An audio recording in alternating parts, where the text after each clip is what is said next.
আমার নবী যেদিন জগৎ থেকে বিদায়ী হয়ে যাবেন, আমার আল্লাহ জিবরাইলের মাধ্যমে প্রস্তাব করেছিলেন, জিবরাইল, আমার বন্ধু এই জগতে বহু জায়গায় মার খেয়েছে, বহু জমিনে আমার বন্ধুর রক্ত মোবারক লেগে আছে, এই রক্ত মাখা জমিনে আমার বন্ধুকে দাফন করব না, বন্ধুর দেহ মোবারক আমার আরশের ডাইন পাশে দাফন করব।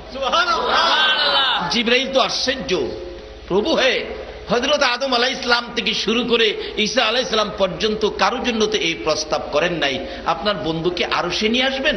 হ্যাঁ, যাও প্রস্তাব নিয়ে যাও। প্রভু, আপনার বন্ধু না খুব খুশি হবে। জিবরাইল হাজির হয়ে যায় আপনার আমার দয়ার নবীর সামনে। ইয়া রাসূলুল্লাহ, আল্লাহর সালাম গ্রহণ করুন। আল্লাহু আকবার বলুন। হায় হায়, কেমন নবী! আল্লাহ যাকে আগে সালাম দেয় তারপরে কথা কয়। এই নবীর পক্ষে থাকতে রাজি আছেন তো? কিভাবে থাকবেন? এখন কিন্তু পক্ষ অনেক হয়ে গেছে, কত দিকের লোক যে আসবে আপনাদের কাছে, আসলে সঠিক পথটা ধরতে হবে।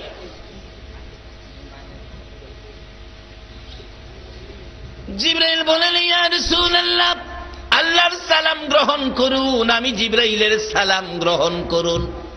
দেয়নি সালাম? নাকি এই ঘটনা কোনো মৌলবী অস্বীকার করতে পারবো? আল্লাহর সালাম গ্রহণ করুন, আমি জিবরাইলের সালাম গ্রহণ করুন। হুজুর, এমন এক প্রস্তাব আপনার জন্য নিয়ে আসছি যেটা হযরত আদম আলাইহিস সালাম থেকে শুরু করে ঈসা আলাইহিস সালাম পর্যন্ত কারো জন্য ফাঁস হয় নাই। এই প্রস্তাব শুনে আপনি নবী খুশি হবেন। কি প্রস্তাব রে জিবরাইল? হুজুর, আপনার দেহ মুবারক আল্লাহর আরশের ডাইন পাশে দাফন হবে। এই প্রস্তাব শুনে আমার নবী দুইটা চোখের পানি জর্জর করে ছেড়ে দিছে। জিবরাইল বলেন, ইয়া রাসূলুল্লাহ, এত সুন্দর খবর শুনাইলাম, খুশি হলেন না? চোখের পানি কেন ছেড়ে দিলেন? আমার নবী বলেন, জিবরাইল রে, একটা খবর শুনাইলি, আমার দাফন আল্লাহর আরশের ডাইন পাশে হবে। আরেকটা খবর দিলি না, আমার গুনাহগার উম্মতের দাফন কই হবে?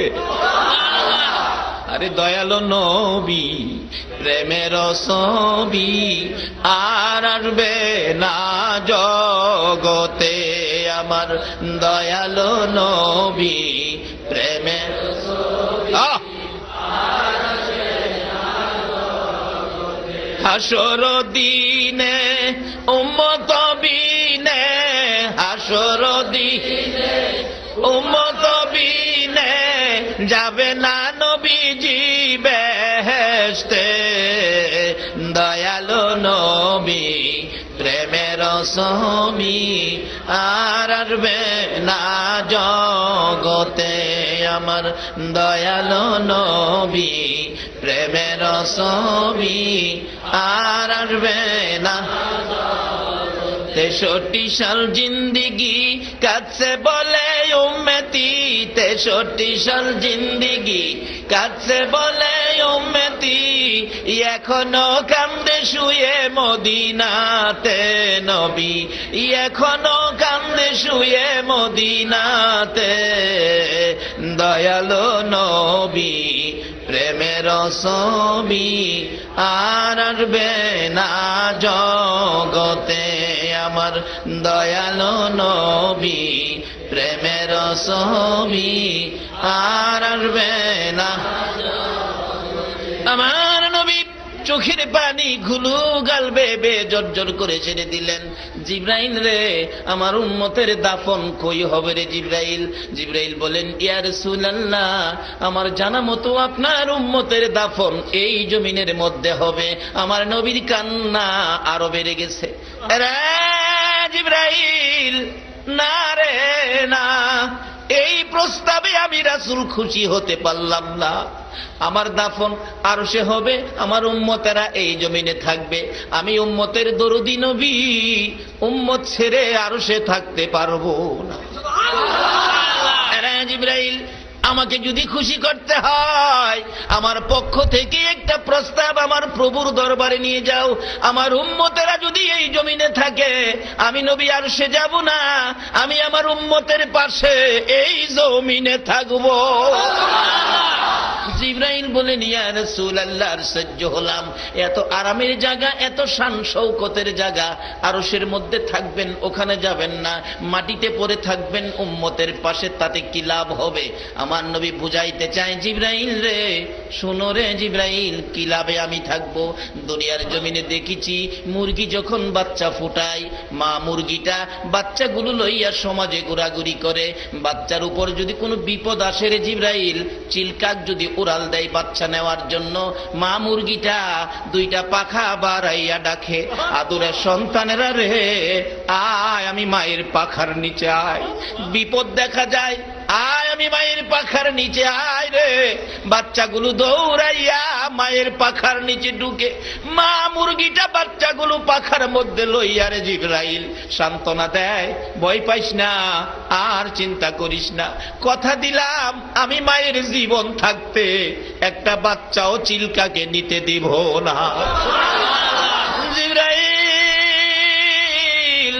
মা মুরগি যেমন বাচ্চাগুলো পাখার মধ্যে লইয়া বড় শান্তিতে পড়ে থাকে রে জিবরাইল, আমি নবী ও মদিনার জমিনে থাকবো, আর সে যাব না রে জিবরাইল।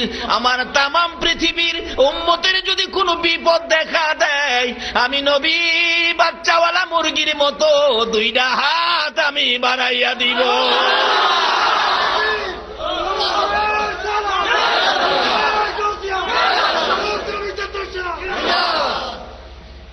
জিবরাইল রে, বাচ্চাওয়ালা মুরগির মতো তামাম পৃথিবীর উম্মত গুলো হাতের মধ্যে লইয়া আমারও মন চাই সুখে শান্তিতে পড়ে থাকবো। আমার আল্লাহ বলেন, বন্ধু গো, উম্মত ছেড়ে আরো সে আসবা না। উম্মতের জন্য যখন তোমার এত ব্যথা, এত মায়া, যাও আমি আল্লাহ কথা দিলাম, তোমার উম্মত যারা হবে তাদের মাপ চাইতে হবে না। একটু সুযোগ যদি আমি আল্লাহ পাই, তোমার উম্মতের এমনিতেই আমি মাফ করে দিব। তাই সেই মাপের জন্য সুযোগ হলো আজকের মাহফিল। যে ভাইয়েরা মাহফিলের আয়োজন করেছেন, আপনারা কারা? কে আপনাদের মা? কে আপনাদের বাবা? কোন মা আপনাকে পেটে রেখেছে?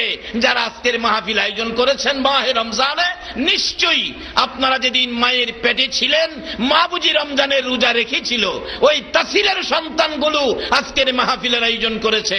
যাদের আয়োজনে আমরা এত মানুষ এত সহজে ক্ষমা পাইলাম, তাদের জন্য দোয়া করা আমাদের দরকার আছে কিনা? আজকের এই কমিটির ভাইদেরকে আল্লাহ তুমি নেক হায়াত দাও, নবীর স্বপ্নের দিদার দেখাইয়া তাদের কলিজা ঠান্ডা করে দাও। সকালে বলুন আমিন। বাবারা ভাইয়েরা, আমরা সকলেই কবরের প্যাসেঞ্জার হব কিনা? তার আগে নবীর কথা মানি। বলুন কার কথা? তাই নবীজি বলছে রমজানের রোজা আর নামাজের জন্য।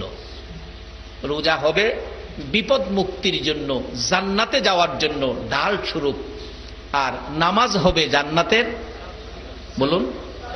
আচ্ছা, দুনিয়ার এমন কোন নেতা নেত্রী আছে জান্নাতের চাবি দিতে পারবো? চাবি দিতে পারবো? হেরারে যে আটকাইছে, হেরার তালাই খুলতে পারে না, খুব কষ্ট লাগতেছে খুলতে। দুনিয়ার তালা খুলবার চাবি দেওয়ার ক্ষমতা নাই, জান্নাতের চাবি হেরা দিতে পারবো? জান্নাতের চাবি দেওয়ার ক্ষমতা আছে আমাদের নবী। এই নবীর কথা মানা দরকার আছে কিনা? আসুন, জান্নাতের চাবি হইল নামাজ, আর এই চাবি লইয়া জান্নাত পর্যন্ত যাইতে গিয়া যত বিপদ আপদ আছে সব বিপদে বাঁচার জন্য রমজানের রোজা হবে ডাল। দুইটা চিঠি, নবীর চিঠি দুইটা লন আমরা লইয়া যাই।